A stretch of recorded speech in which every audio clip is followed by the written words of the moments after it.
increase primate crop foraging or to increase people's tolerance of foraging primates. Thank you very much, ma'am. This group, Pallavi, continue. and we're looking at trying to resolve with others, of course, the many problems which occur when primates coexist with people in urban, Thank you very semi-urban, much, and madam. urbanized areas. Primate exploitation is about wild meat trade and trophy hunting, and also with the primate pet. Yep. These are my acknowledgements, and thank you very much.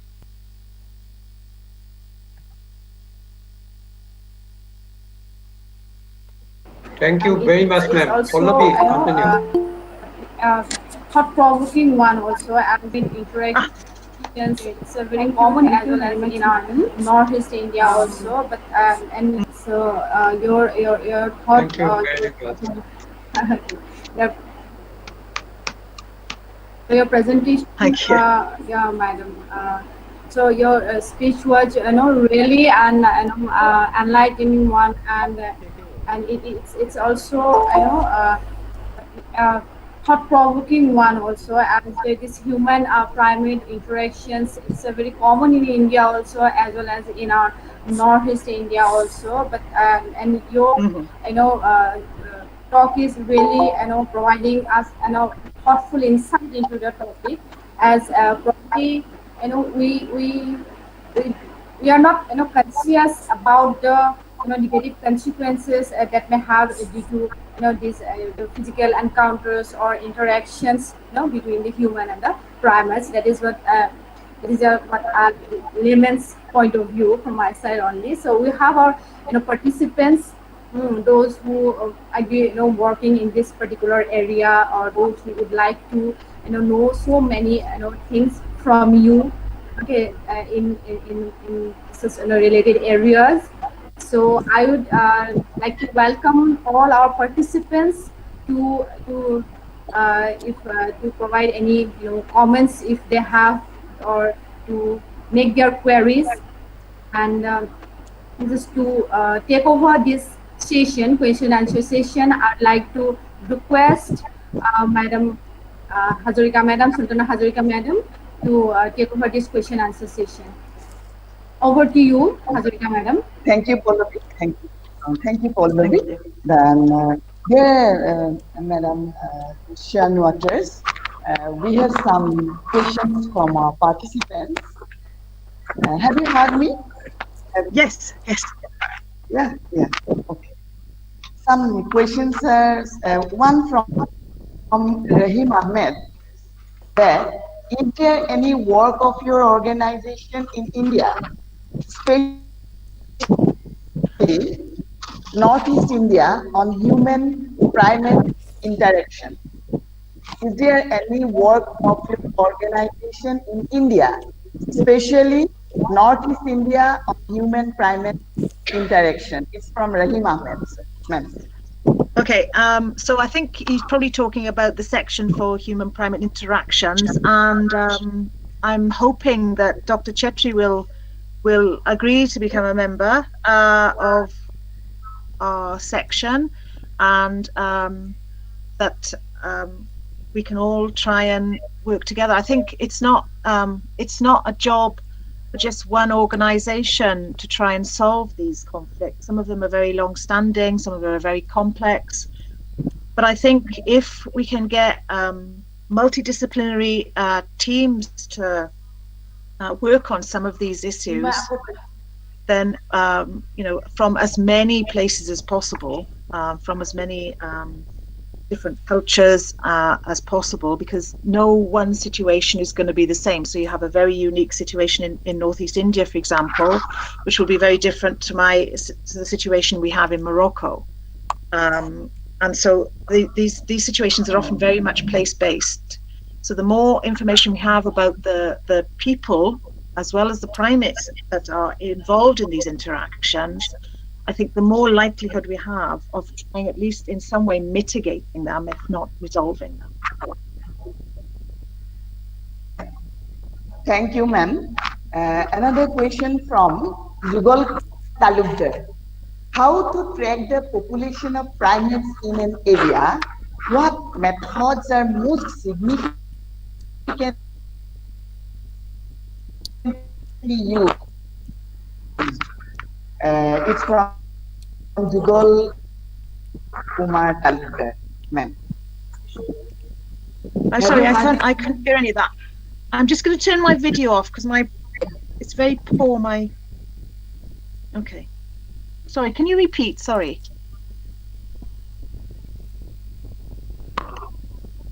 Repeat the question, Sultana.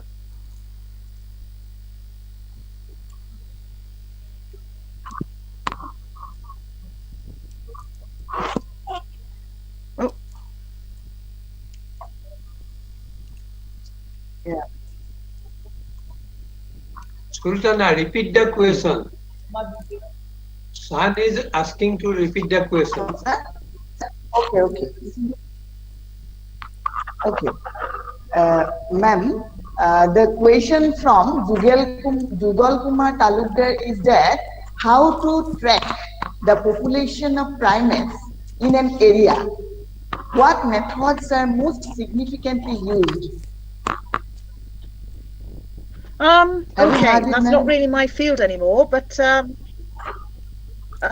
there's many ways to track a primate population, and I think you need to sometimes you have to habituate them, which I wouldn't recommend just at the moment, especially with COVID. I think probably do what we did, which was just walk around the forests and until you find them, or ask local people where they are. That's what worked for us, and that way you engage with local people too and get a relationship with them. So that's what I would do. I would just ask local people for their knowledge of the primates that you want to study, and work from there.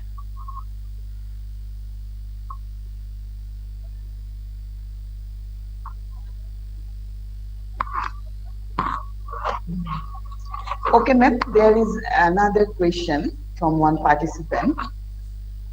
Any practical solution for man-primate conflict in urban scenario? If I had any practical solution? If I had the answer to that, important. If I had the answer to that, I'd be a very rich woman. There are going to be solutions, but whether they're cost effective or whether they're effective at all is another matter. I mean, a lot of people have tried many things to try and resolve the conflicts. So, for example, there are conflicts in Gibraltar where there's a population of introduced Barbary macaques, and there have been very bad conflicts there with the animals coming into the towns and making a mess and eating the rubbish. Yeah. What they did there was catch up the group and send it to a safari park in the UK. And I think in the past, we've made the mistake of translocating some of these troublesome primate groups. And basically, you're just moving the problem to somewhere else, and someone else is going to get that problem.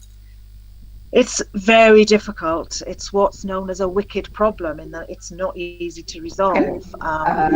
There is another question from... Have you heard me, ma'am? Yeah, okay. Yes. From Biplav Saha, one of the participants, he asked that why elephant, man, monkey conflict increasing day by day? Why elephant, man, monkey conflict increasing day by day? Because people increase day by day, and people kind of start to move into animals' environment daily. It's a big problem for us all, and we have to find enough space for us all to live in a good way. And I think we all have to live, and we all have to eat, and it's certainly living with primates and elephants in close proximity. A, it can be very dangerous, and B, it's frightening, apart from anything else. And I think that's what a lot of people in the West don't understand. They don't get that part of it. They are very critical of how people in these animals range countries sometimes treat these animals. And I think they don't understand what it means to live in daily fear of your life because an elephant might come and knock your house down. So the reason that the conflict is increasing is because people are increasing, and we need food, and we need houses, and we have to build them somewhere. And that's why, I think there was a question just now I saw that somebody says, why don't primates go back to the forest? You're living in their forest. You're living in a place where they lived. They haven't really moved very far. In some cases, yes, because in some cases where there's a lot of tourism, in some countries, for example, then primates will congregate around those areas. But if you stop feeding them, like we found, for example, with some macaques in Indonesia, where they were being fed by tourists, they've gone back to the forest now, those macaques. But in other places, we've seen that they're congregating in huge groups because they're hungry. Their food source is gone. The tourists are not arriving anymore. And then they become frightening. You see two groups of 100 macaques each, rhesus macaques, and that is scary. That would scare me, and I've worked with primates all my life.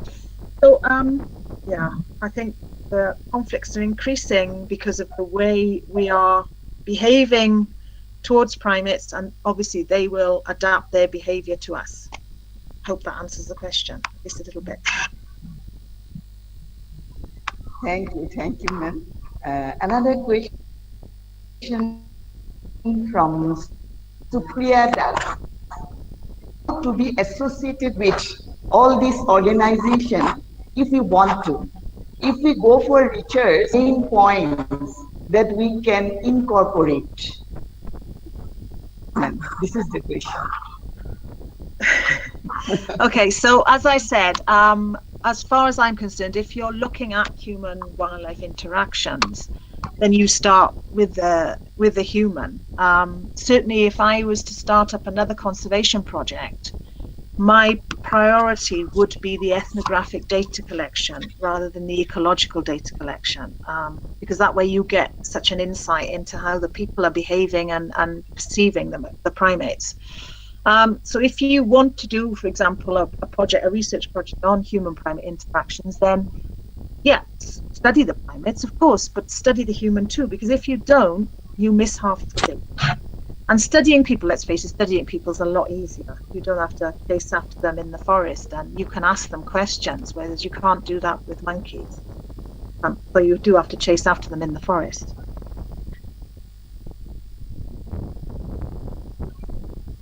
Thank you, ma'am. You are answering so well. Thank you. Another from Jyotirmoy Mishra. Hello, ma'am. I'm currently studying the interaction between people and rhesus macaque in western region of Assam. And I got some important points from your studies, and I thank you. As we know, rhesus macaque can be aggressive, but I have observed increased cases of their aggressive behavior towards human in recent years. What is your view on that? Are they somehow involving in a negative way? That's very difficult, because it's very difficult to answer these kinds of questions when I know nothing about the people and know nothing about the monkeys. But I would think that obviously monkeys get braver the more interaction they have with people. And if people are tormenting or teasing them and the monkeys become aggressive, they see that aggression works. And so they will just continue to do that to avoid further conflict. And then, in some cases, rhesus macaques are, I hate to say it, they are quite aggressive anyway. And so, this happens with a lot of primate species, that some animals become very aggressive. And obviously, each animal is different. Each primate is different. They have different characters and personalities. So, like people, some of them will become aggressive and some of them won't, depending on the interactions they're having with the humans around them. So if someone is being horrible to them, they'll be horrible back. Thank you, ma'am. There's so many questions. Another question is from Sarmistha Ujha. Hi. She like to ask you, did you observe any incidents of ethno-medicine practiced among the people over there? If so, then did they use anything related to Barbary macaques? Okay, well, that's a very good question. In fact, Moroccan people do still rely to a certain extent on traditional medicine, but I'm very grateful to say they don't use Barbary macaques. They use a lot of reptiles, unfortunately for the reptiles, but Barbary macaques, luckily, no. So I think we will stop the question answer, this one, interactions here. Yeah, there is another one from Swarnali Das, the last one, I think. We sometimes see instances of primates, especially urban monkeys, adopting puppies and kittens. Is this any kind of result of man-primate interaction? Well, yeah, because I mean, dogs. The presence of domestic animals is anthropogenic. It's human. It's a human effect. So yes, but I mean, I've no idea. I can't possibly explain why these primates adopt these. They're just, I suppose, because they're so sociable and they perhaps want a baby of their own. Who knows? But yeah, I mean, obviously the presence of dogs, and that's why I talked about dogs, because it is very much. We are the owners of these dogs. Dogs are ubiquitous throughout the world now. And I think Dr. Chetri has done work on dog predation of golden langurs, for example. So this is obviously it's quite a big problem in India, how dogs harass primates and other wildlife and kill them in some instances. So I'm very interested in dog-primate interactions, but obviously the dogs are there because of us. It's always all about us, I'm afraid. Thank you, ma'am. Another question from Kusal Kolita. After getting punishment, did you see any changes in the behavior of that group or the punished one, or any unfortunate change in that village? No. It's difficult to say because, as I said, the macaques were not habituated to us. I mean, what was reported to us, and one of my team saw, was that you would see the macaque with the tin around its neck on its own, some distance away from its group. But as far as mitigating or stopping their crop foraging behavior, I don't think it made any difference at all. I mean, in contrast to other primates, Barbary macaques will crop feed in the summer, because in the Mediterranean, the summer is the time of drought, and that's when there's very little food, and unfortunately that's when the fruit ripens. So they only crop raided in the summer because they were very frightened of people because of the persecution that they'd suffered. So they must have been quite desperate to come into the field anyway, in a lot of cases. And would attack them in the fields also. But I mean, what was also reported, one of my team saw a Barbary macaque actually try to kill a dog. So I think, we talk about dogs killing primates, but sometimes it's the other way around too. So all these things I find extremely interesting. Anything to do with human-primate interactions, certainly, how people react to primates, and when the knee-jerk response is not to kill them. How people cope then with these problems, because they are very stressful. If you're trying to feed your families and you've taken a long time, growing your crops and they're nearly ready, and all these monkeys come down and eat them, I'm not sure what I would do.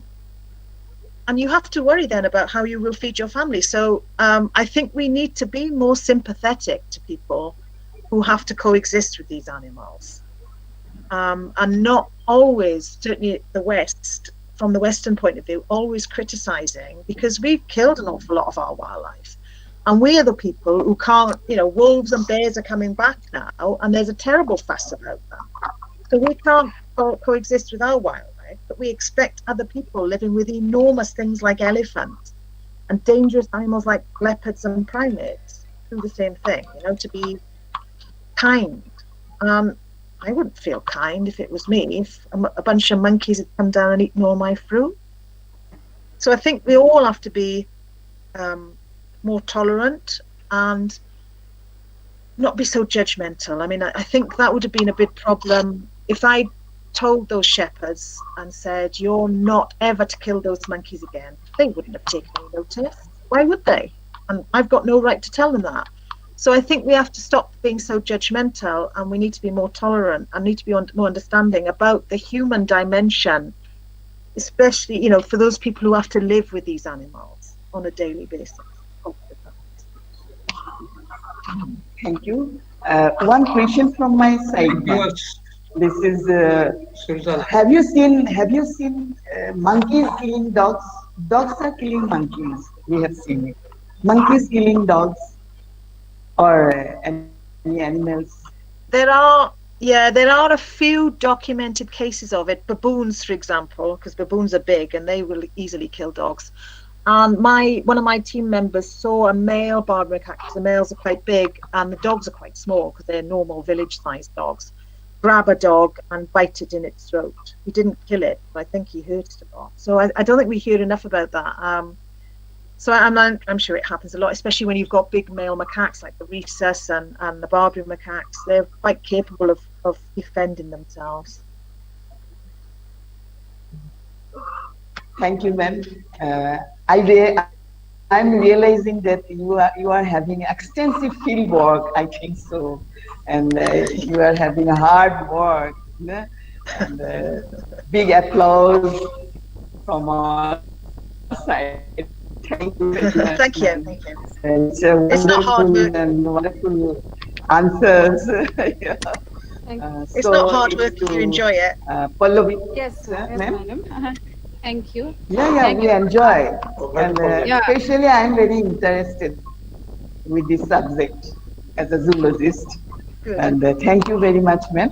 Good. Excellent. Now Thank it's you. over to Pallavi. Thank you. Okay, thank you, madam. So, though the interactions were going on very interesting, and I'm sure the participants they must have a number of questions still in their mind, but due to time constraints, probably will not be able to continue this session further.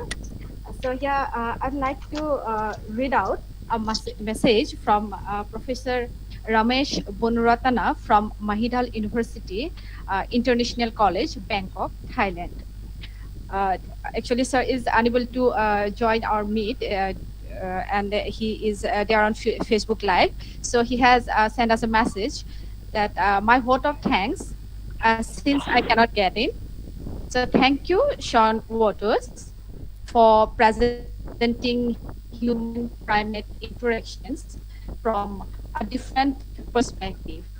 One key message that SIA has delivered is the importance of building rapport with your stakeholders and understanding them. And this, in fact, is one of the weaknesses of many researchers or those trying to achieve conservation work. Thank you for emphasizing this. So this is a thanks message from Professor Ramesh Bunratana from Mahidal University International College, Bangkok, Thailand. So we are fortunate to have with us Dr. Dilip Chetty, sir, who is a primate expert from Assam. So I would like to request sir to share his thoughts, sir. A few lines, sir, please. Can you hear me, sir? Good evening. It's really a wonderful talk. Hello. Yes, sir. Yes, sir. We can hear you, sir. Yes, sir. Yes. It is we can really hear a you. wonderful talk. Just I mean, there was a lot of question on interaction, negative interaction. You know, our talk actually focuses on the human interaction based on human feelings. So that sort of work we have not started in Northeast. Very few studies is still going on, some MSc dissertation, but still there's a lot of work to do. I feel very great. There's a lot of questions from the students also. They want to study the research on this topic. I think it will be great. So I'd like to thank all the organizers as well as the speaker, Dr. Sian. So, Dr. Sian, hope to meet you in near future. Thank you. Thank you very much. I hope to meet you too. Thank you, Dilip. Thank you very much. Thank you very much, sir. Now we are almost coming towards the end of today's program. So here I'd like to request our Honorable General Secretary, Zoological Society of Assam, Jogen Chandra Kolita, sir, to say a few words, sir. Kolita, sir, over to you. Oh yeah, okay. Let me open my video. So thank you very much, Shan Water from Durham University. At the very outset, I must express our deepest sense of gratitude to you for your wonderful, insightful deliberation. Huh? You are not visible. Now visible. Can you hear me? Now visible. Now visible, yeah. Yes. Visible, yeah. I should be visible because, yeah. So you are presenting a very wonderful, insightful deliberation on a very pertinent issue. As Dr. Dilip Sethi has said, we are all grateful to you. I know that research is very hard. Research cannot be easy. And you are very hardworking, very motivated, and you talk about the people, primate, human interaction. And the dimension, as you have mentioned, is very, very complex in nature. So what we can do, we can develop the community connection. So connecting with the people is most important parameter, as you have mentioned. And Dilip also said that in the Northeast, we are not having better community connection in the field of conservation biology. So therefore, our researchers, our people, those who are present today, as you know, 250 people, right from the beginning in our Google Meet, as well as many hundred in Facebook Live. They are looking at you, listening to you, interacting with you. We know that social science, science, and people all should be together. Together, we can do so much. So therefore, what you are saying, what Zoological Society of Assam wants, that we want your full guidance and cooperation in future. And your organization is excellent. And what we feel, like Professor Ramesh Bunaratana, who was introduced to me by Dr. Dilip Sethi. Dilip Sethi was my direct student. He connected Ramesh, Ramesh connected you, and you will be connecting with many other people across the world.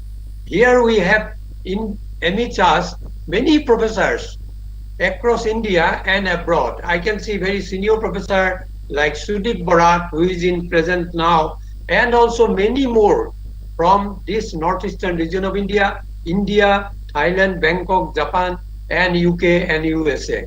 So we are doing this just to encourage our young people, our students, from undergraduate to postgraduate to their PhD and postdoc work. They are getting most of the information from you, how to go with the problem and how to solve the problem, because selecting the problem is very, very important. That is the formulation of research project. So I can see many young people who are with us today. So they are already encouraged. I am thankful to Honorable Principal Dr. Shashikanta Soikia. He is like a social engineer, not a principal only. He is a social engineer awarded by the societies, getting lot many awards for his, though he is very young, but he is very dynamic, hardworking, and a good performer. And Dr. our President Priyabrata Lawkar, Dr. Balendra Kumar Das, working President, Professor Sultana Hazarika, very dynamic, dynamically interacted everything. And our most dynamic, Dr. Pallavi Gogoi, right from our interaction yesterday evening, today with us, we find that they are coming up and they are our future. Dr. Midul Sharma, the IQAC coordinator, he has been guiding from the behind. He is a man always, he talk less but work more. I am thankful to all who are present today, and I hope that we will be getting lot more interaction in future through different means. Thank you so much.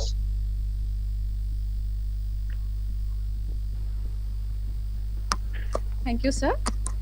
Thank you very much. Now, I'd like to request, that was our General Secretary, Zoological Society of Assam, Professor Jogen Chandra Kodda, sir.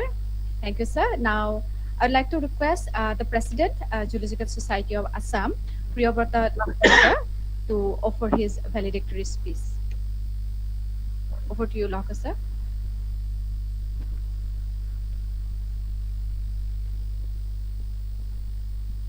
Loka, sir. Good afternoon, everybody. Respected Principal, Dr. Sasikanta Saikia, Coordinator, Professor Sultana Hazarika, and most respected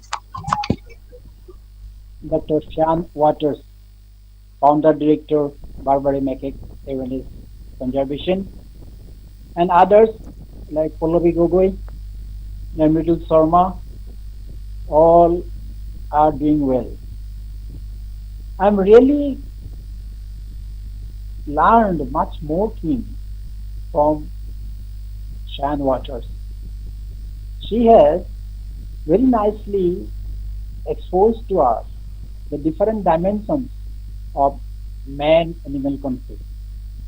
Though man is also a primate and macaques are also a primate, there should not be any conflict between human-primate conflict. So human is also primate, macaque is also primate, there is no conflict. There should not be any conflict. They should live together, coexist together. But conflict arises when there is a shortage of our residents, shortage of our place, shortage of our habitat, shortage of our food, shortage of our mate. So conflict arises on these lines.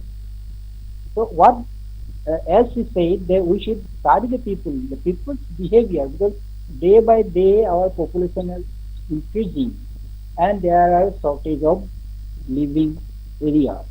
So man destroys the forest area, the natural habitat of other animals. So there arise conflict, and the animals thought that men are encroaching their area, their food, their air. So they are used to attack human beings. And this macaque problem is also very much existed in this part of the world, Northeast India, and particularly in Guwahati city also there are a lot of problems on this. And I think after listening to Ms. Waters' lecture, we all be able to look at this angle, different angle, look at this problem in a different view, in a different measure, and will definitely solve our problems, and conflict will not arise in future. I once again thank Shan Waters for giving us a very nice and thought-provoking lectures today, and I also thank all the organizers and all the participant friends, including one of my friends is there, Dr. Altafur Rahman. He is also there. He is also listening to, he is coming for the first time to our webinar. So, and thanks to him also. He is a retired principal of Jagirut College. So I thank all the executive committee members, our general secretary, very dynamic, Jugan Polita, and others who are listening to this webinar or present in this moment. Thank you once again. Thank you all. Thank you very much. Pallavi? Thank you, sir. Over to Pallavi. Thank you, sir. Thank you very much. Now we have almost come towards the end of the session. Yes, sir. So now I would like to request our co-coordinator of this webinar and our internal coordinator of internal quality assurance cell, DHSK college, Dr. Midul Sharma sir to offer the vote of thanks. Over to you, sir.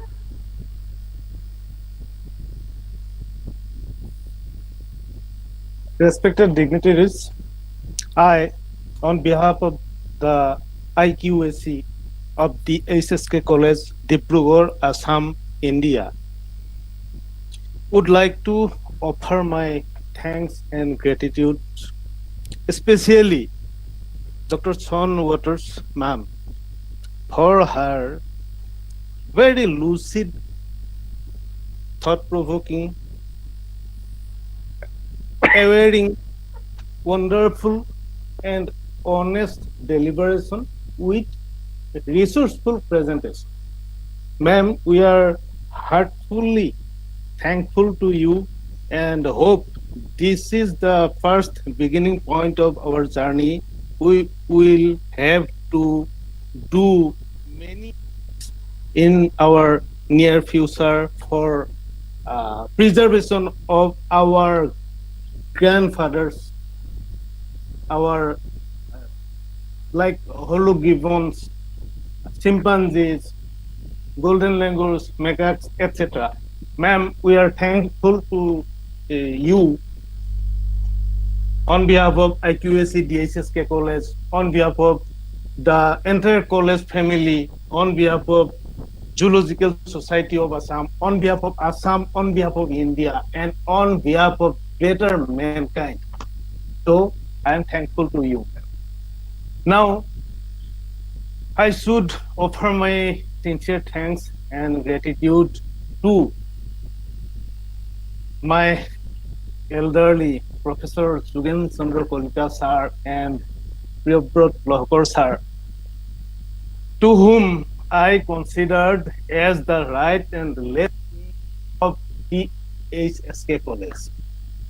They are always forward in the field of the game of in the field of the intellectual game of the DHSK College. So we are thankful to both of you on behalf of our entire college family, on behalf of our wing of Zoological Society of Assam, DHSK College. Now, I would like to offer my thanks and gratitude to Working President ZSA, Professor B.K. Das sir, to whom I also considered as one of the most important person of the DHSK College. Now, this is only from formality. We should gratitude to our principal, Dr. Sasikanto Soikia sir, to whom our local society considered him a few days ago as Karma Surya, the son of work. So I am thankful to him. I am thankful to Dr. Pallavi Gogoi, co-coordinator of this session, who is a dynamic and technically sound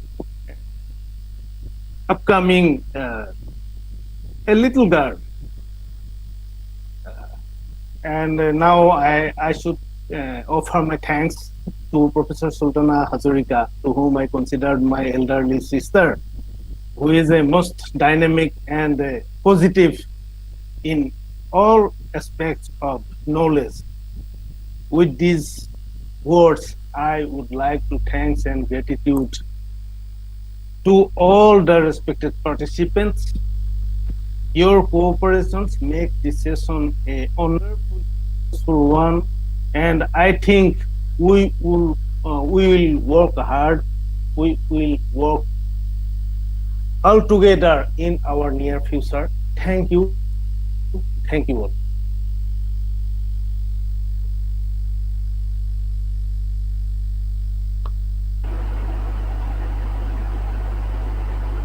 Pallavi. Okay, thank you, sir. Thank you very much. So we have come to the end of today's program. So may we now end our today's program, sir? Kulta sir? না, এইটো close কৰি দিয়া। We can Okay. end